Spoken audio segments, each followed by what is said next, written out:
Hi, this is Zach Rosen from The New Gay. This is Nico.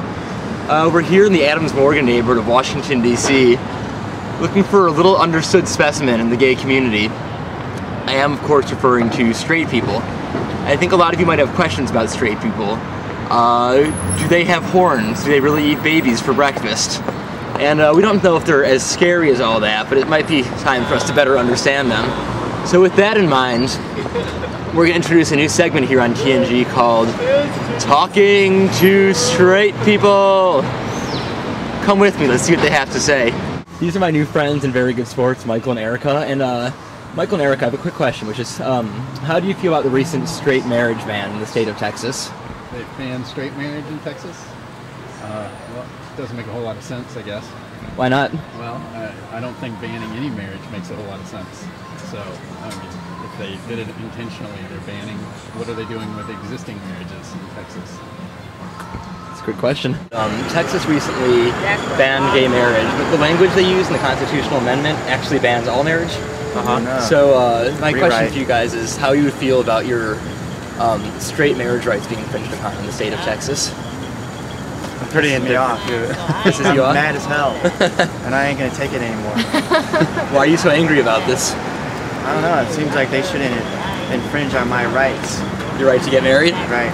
Okay. Yeah. It pisses me off. And if I was any kind of person at all and somebody was making it difficult for me to do what I wanted to do, I'd be pissed off. You know, if I was getting married and I couldn't get married, then I would probably want to, you know, I'd be upset about it. I want to do something about it. The district is actually voting on gay marriage on December 1st. So I want to see, like... I'm cool with Prop 8. Nice. It's to each his own. I have no problem with that. You know, whatever makes everybody happy. Yeah. Awesome, because actually the state of Texas just put a constitutional amendment in saying that gay people can't get married, but they fucked up in how they phrased it, and now it says that no one can get married. So how would you feel if all of a sudden, you know, if you wanted to get married tomorrow and couldn't, how would you feel? I mean, right now, I don't want to be tied down at all because I'm still young, so it wouldn't matter to me, but just for everybody else in general, that's kind of stupid. How do you feel about marriage? Not till I'm like 32 or something like that, yeah. I feel that this though is, marriage is just a title, just another title like boyfriend and girlfriend. Only difference is you get good benefits for the taxes and stuff. So you could be married without being married, without the papers and stuff. That's how most people do it anyway. My uncle been married for like 3 years and I still haven't seen my aunt wedding ring. So. You know what I mean? If you create a law to abolish marriage among gay people, you got to make sure it doesn't touch everybody. I mean, it doesn't hit everybody. It doesn't affect everybody, of course. I mean, it is one of the foundations of our society. Do you think that only straight people should be allowed to get married, or No. I've come to terms with that a long time ago, and I believe that you know, gay people, straight people, everybody has the right to be legally together. But one thing, though, that gay people are not thinking about, and they don't realize, this fight is more complicated than gay people or straight people getting married. This has to do with insurance companies. This has to do with legal issues that they need to deal with those first. Like, for example, we allow gay people now to adopt, right? We don't allow them to Some places do. Some places, but we don't allow them to get married. For example, in a heterosexual couple, we have already decided that usually the kid goes with the mother. That's the way the law goes. Unless the mother is a crackhead, whore, whatever, you know, the kid goes with the mother. Right. Have we decided what would happen in a gay couple when that happens? We haven't decided that. We haven't made laws for that yet. Have we decided what would happen with insurance, with inheritance, with all that stuff? We haven't decided that. Gay people need to tackle those issues first and then get to the marriage part. Okay. National living matter. It's not a religious matter. We can have our religious beliefs, but we've learned to live with people with different religious beliefs. So, you know, we have to find out, to learn to find, you know, when we are impinging because of our religious beliefs on other people. Okay, cool. Thank you for asking. That's where it stems from, you know, from the Bible, mainly because that's the tradition I come from. I can't speak about anybody else's. But that's just a way of living, and you can choose to live that way, but not everybody's bound by it. And even your route to God isn't restricted to those who believe in the Bible, really. If you believe in the one true God, it doesn't matter how you find him. Okay, this is Bobby. Bobby, have you heard about the fact that the Catholic organizations in D.C. have threatened to withdraw their financial support of local charities if gays are allowed to get married? Yeah, it seems really crazy, doesn't it? Yeah. Are you religious at all?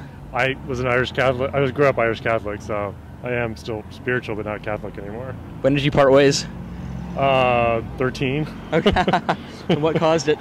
Dogmatic, sort of crazy behavior on their part. So I don't know. The Pope, Right. the original Pope, John Paul, Yeah. isn't exactly the most tolerant guy on the planet. And do you think this their threat of withdrawing support kind of fits into some of that? It just seems to be contrary to their original goal of helping the poor, helping the poor and helping anyone who needs help. It doesn't seem, that whole "what would Jesus do?" It doesn't seem exactly consistent. And then I agree with that. And what do you think it is about marriage and gay marriage specifically that causes people to just abandon all these central ideas of theirs and get so reactionary? Well, they're homophobes, right? What would you do if that happened in D.C., if just all of a sudden marriage itself was illegal for everybody? You know, I would say it's the perfect point to bring to policymakers to say that this is ridiculous, this whole debate is ridiculous, let people get married if they want to. Do you feel like your rights are infringed upon a lot in situations like this? In marriage? Yeah. Yeah, when the girl says no, that pisses me off. Regardless, I mean, I think it's unfair that gay people can't get married regardless. It's like you do what you do, you know? It's like, just because we're going to say you can't get married, that means you don't get the same rights that everyone else has. So if you die, if your spouse dies, you don't get what they had towards you unless they have a will. And most people don't have a will at 34, 35 years old. So I think it's sort of messed up. You know? Okay. And Yannick, do you ever want to get married? Sure. When? I don't know. But what would you do if someone told you that you couldn't get married? I don't know. Right. I still need to think about that someday. Right. The reason I'm asking is because the gay marriage vote in D.C. is coming up really quickly, and there's a really good chance that we might be able to get married. There's a good chance we might not be able to get married. And a lot of people actually feel that as your generation, who seems to care less about things like that, grows up, things are going to get better for us, which is why I'm asking you. So do you have any particular opinion on gay marriage one way or the other?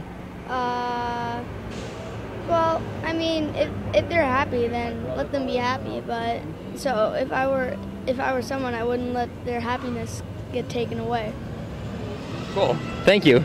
You actually make more sense saying that than almost any other grown-up I've talked to. So, and you're not the one making the laws yet, but if you want to, I'd be happy to support your run for Congress or something. That was our segment talking to straight people. I hope you guys liked it. One final note. This is Nico. Nico's a girl dog.